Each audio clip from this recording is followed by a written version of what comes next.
Bonjour tout le monde.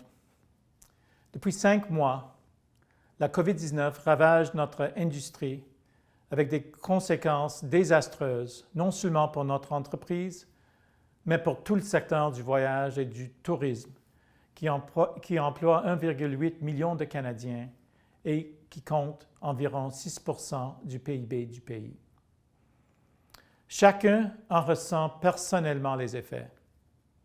Bon nombre de membres de l'équipe Air Canada sont mis en disponibilité, mis à pied ou ont pris une retraite qu'ils n'envisageaient pas. D'autres doivent composer avec des réductions de salaire ou un horaire de travail réduit. Beaucoup télétravaillent. Nos employés et notre société ont traversé de durs moments et la situation n'est pas là de changer. Ceux qui sont restés ont tristement assisté au départ de collègues et amis.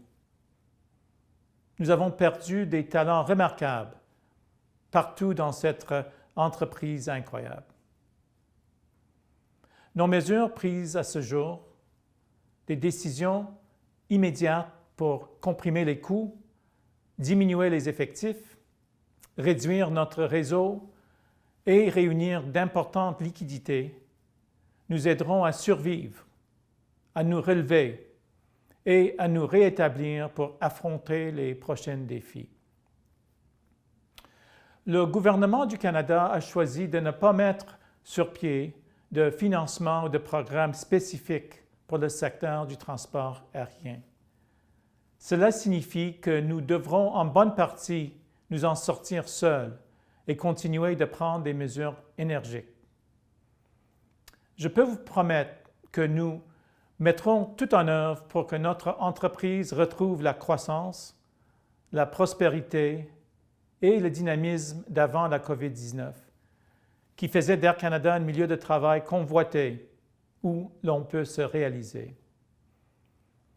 Dans notre longue marche vers la reprise, après avoir réuni les liquidités nécessaires, notre prochaine étape consiste à donner l'assurance aux clients qu'ils peuvent voyager de nouveau en toute sécurité.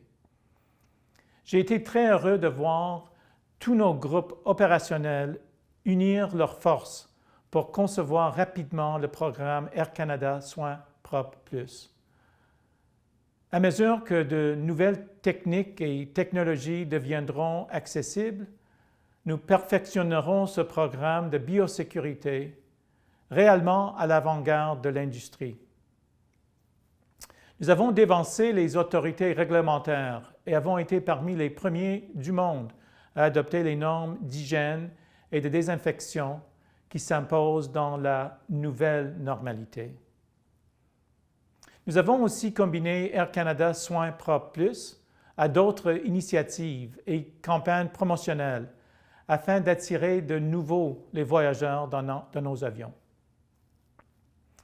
Malgré tout ce que nous faisons, les gens ne voyageront pas si la réglementation gouvernementale s'y oppose. À l'heure actuelle, il y a encore au Canada des restrictions qui s'appliquent aux voyages intérieurs, transfrontaliers et internationaux, des exigences de quarantaine pour les arrivées internationales et d'autres politiques imposées par les gouvernements fédéraux et provinciaux qui limitent considérablement les voyages en avion. En revanche, d'autres régions du monde ont allégé des restrictions similaires et nous incitons nos gouvernements à faire de même. Par vos contacts, parmi les députés et les médias sociaux que vous fréquentez, vous pouvez nous aider en visitant les sites Temps de voyager et en utilisant le mot-clic « Voyageons ». Même si la biosécurité doit demeurer la priorité absolue, de plus en plus de gens dans le monde pensent qu'il est temps d'assouplir ces restrictions, avec mesure et prudence. Nos employés y comptent, les Canadiens sont en faveur et l'économie canadienne en dépend. Les appuis à cet égard forment un large consensus. Plus de 120 dirigeants des secteurs canadiens du voyage, de l'hôtellerie et du Tourisme ont signé une lettre ouverte adressée au Premier ministre du Canada et à tous les premiers ministres provinciaux. De grandes entreprises canadiennes d'autres secteurs ont uni leur voix à la nôtre pour encourager le rétablissement des voyages d'affaires. Nous avons récemment annoncé un horaire d'été condensé, soutenu par notre campagne Prêt pour décollage. Il y a de quoi reprendre courage. Même si notre capacité n'a qu'une fraction de ce qu'elle a déjà été, elle a plus que doublé par rapport au creux du deuxième trimestre. Mais c'est un courage collectif qu'il nous faut pour relever les énormes défis des prochains mois. Comme vous le savez, je trouve parfois mon inspiration dans les citations de grands penseurs. Selon Maya Angelou, le courage est la plus importante des vertus, parce que sans courage, on ne peut pas pratiquer aucune autre vertu avec constance. Je tiens à vous assurer que nous avons le courage de nous reconstruire solidement avec toute l'énergie et la constance nécessaires. Prenez soin de vous, je vous reparlerai bientôt.